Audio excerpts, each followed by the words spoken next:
ازيكم يا احلى اخوات في الدنيا، عاملين ايه؟ يا رب تكونوا بالف خير. فيديو النهارده عن احدث موديلات معاطف او جواكت للسيدات وللبنات موضه 2023 للشتاء. اتمنى اللي هي تعجبكم يا رب. ولو في اي سؤال اي استفسار اكتبوا لي في التعليقات وهرد عليكم. يلا بينا نخش على الفيديو.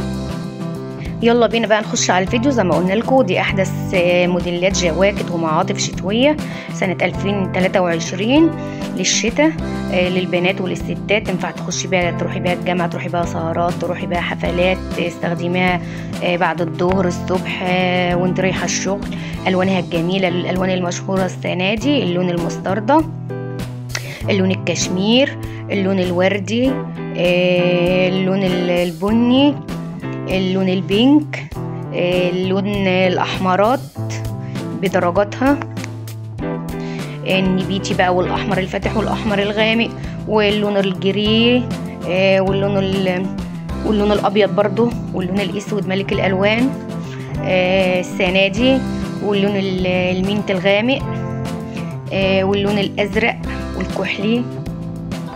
السنه دي تشكيله جديده والوان كتير السنه دي للمعاطف والبلاطي، وفي منها اللي بالفرو على الكمام، وفي منها بالفرو على الرقبه، وفي منها للصوف كارو برضو السنه دي موضه زي السنه اللي فاتت. وفي منها الكشمير، برضو الكشمير مع مثلا على اللياقه كده فر، وفي منها بقى ايه جلد مع فر، وفي منها صوف مع فر، وفي منها جوخ مع فر. ويعني ايه اقمشه كتير جدا السنه دي.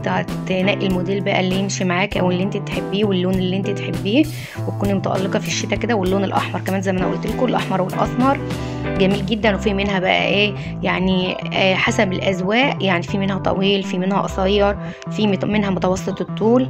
يعني كل واحد حسب ذوقه وحسب هو هيستخدمها الصبح الظهر كده، يروح بيها حفلات بالالوان الجميله جدا. وزي ما قلت لكم في اللي هو ايه اللي في الجلد مع الفرو،